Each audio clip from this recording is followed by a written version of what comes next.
जुती बाबा के गे गंगा रूपी माँ हे माता जी किदली जाए के लिए तू हमरा दुख के पटरी दा दलही आ तब तू हमरा किदली के बात रोकै छै। जब अब हम किदली के बात पर चढ़ गलिए ती माँ हमरा कितनो रोकबी तब हम पोपी में नहीं रुकबो नहीं रहबो।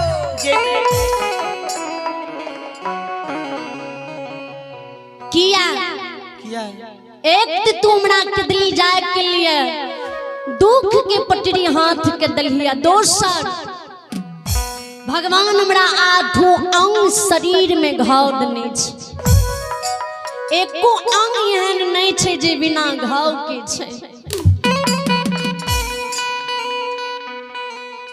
शरीर के चमड़ी सीझ सीझ के जमीन पर गिरई है, आठों अंग शरीर में नंगरा पिलो खोता लगा लेने छै।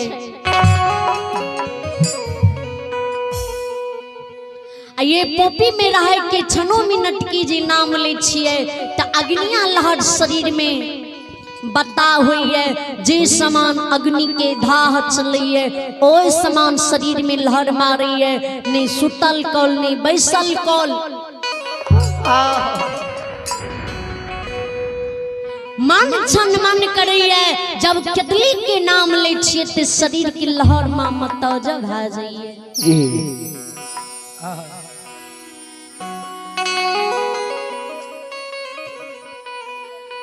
माय की बचन काटी जुती बाबा घर से बाहर हुए, तुलसी चौड़ा में प्रणाम का आंगन बीच में खार भा बांधल धर्म की गहवर के लहारे।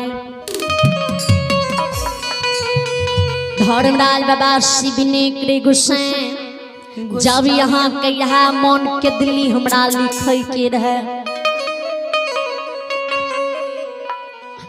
आयो काठिए ले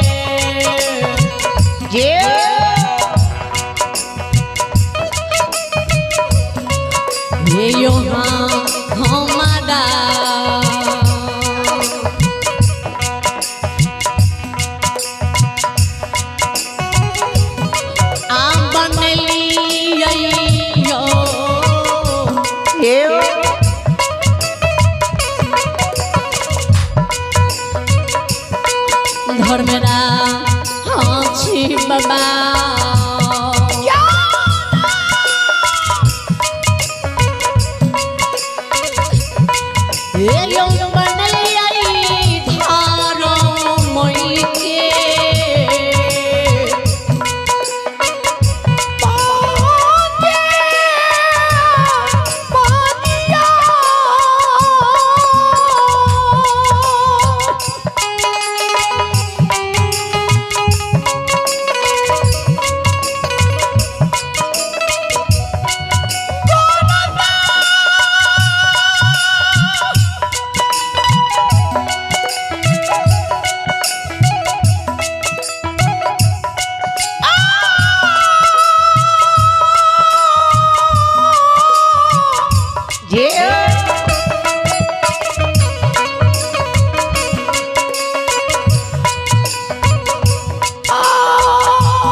जेव जेव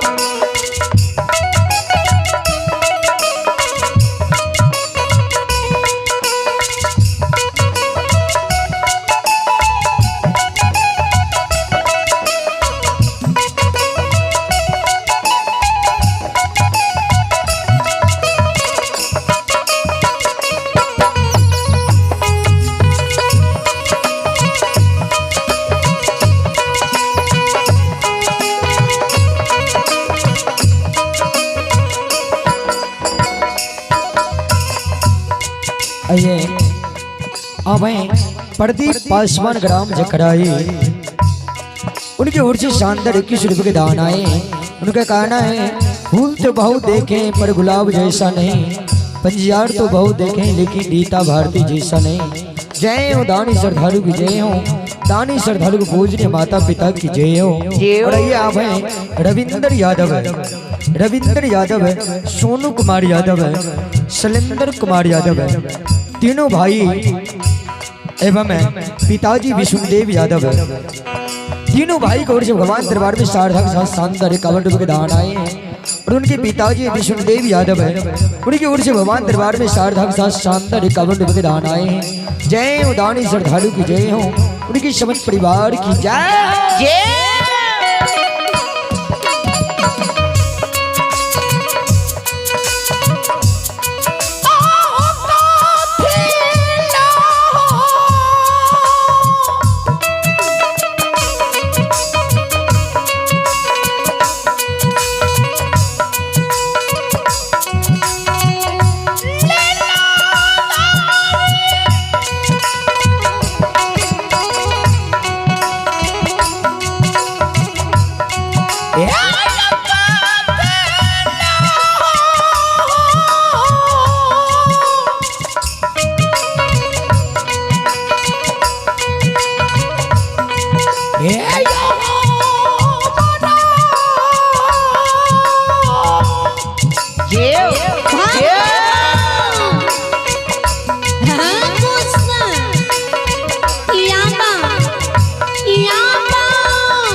और ध्यान देवे ग्रामीण पंजाब बंधु सागर हुई है कि अपने सबके भोजन बन के तैयार से अपने सब सागर हुई है कि अपने सब के भोजन कह लेवे। ग्रामीण पंजाब बंधु सागर हुई है कि अपने सबके भोजन तैयार से अपने सब का भोजन कह लियो।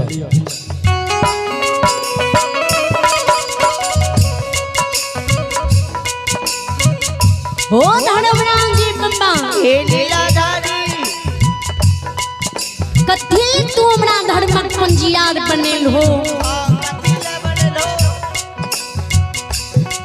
जी। ए पोपी नगरी में हम अढ़ी बंसी खड़ी नान बिरदा वंशी बिट बांस नान कूस के डोर बैठ के सवा महीना फल फूल एक शाम भोजन क्या दूध के राशि घोट घोट के एक शाम रच के तोड़ गहवर बांध लिया। मांझी मंजूरनी हांस चकेवा लिख लिया।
हो गुस्सा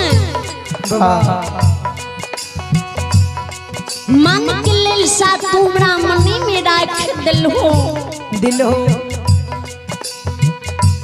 कंचन का तोड़ कोड़ कुश्ती बना के तुमरा खिदली लिख दिलइए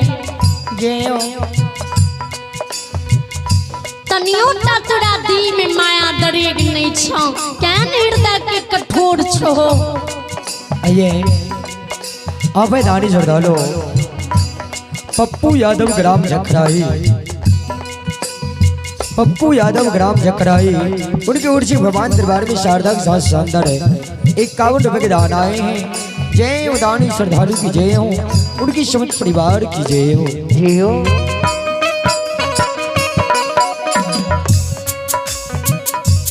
कन्योटा तोरा दिल में माया दरेग नहीं है। जुती बाबा इतना बच्चन के घर आंगन से बाहर हुई दरवाजा चढ़ के खड़ा हुए असुगा वृक्ष के देखे जार काने के गुस्सा जय समान दुनिया में मानव कोख के जन्मल पुत्र पुत्री के लाल प्यार दुलार करी है। ओए समान बड़ा शौक से द्वार पर अशुगा वृक्ष लगली है। सुबह शाम दिन दोपहर गंगा जल धार के पुत्र पुत्री के समान सुगा समर झुका अशुगा के पोष पाल के जवान के लिए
यशुगा वृक्ष तरस चलिए जे बैस के भगत हरि नाम गएबे असुगा वृक्ष के छाहर में हम जीरेबे लेकिन तुमरा मन के लेल सामने में राख के दिल लिख दिलहो। ओई समय में ज्योति बाबा के नजर कोली की पिंजरा पर पड़े।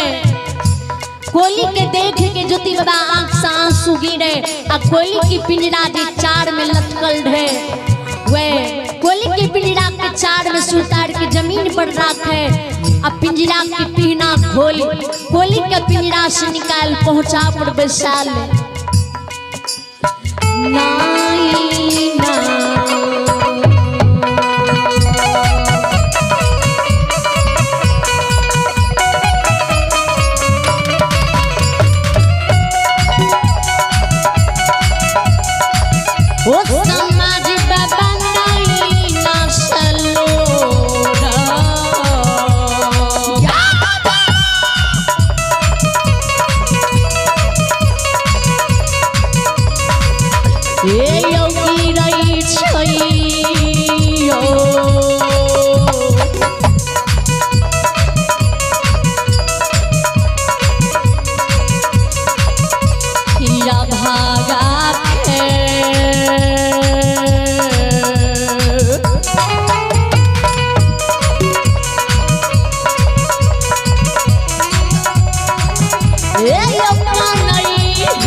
देवता भगवान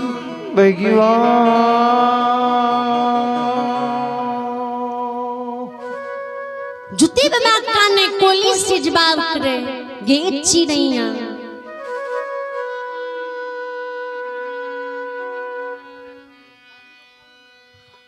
आई आई पिंजरा से तोरा आजाद कर रहलियो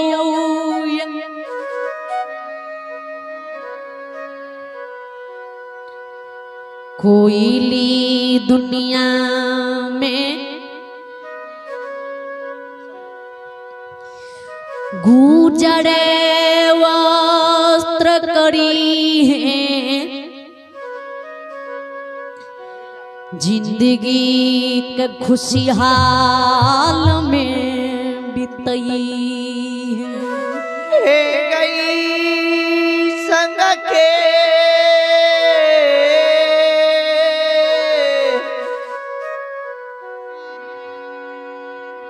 कोई अलगे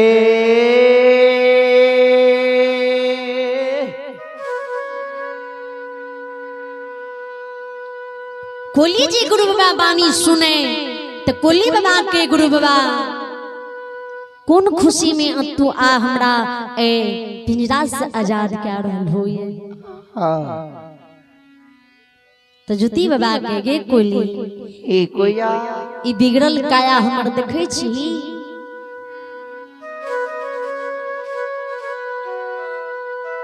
भगवान हमरा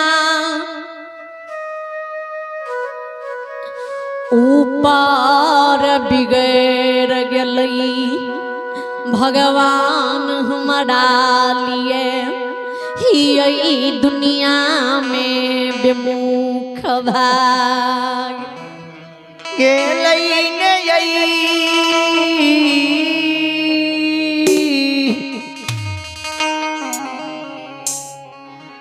ओम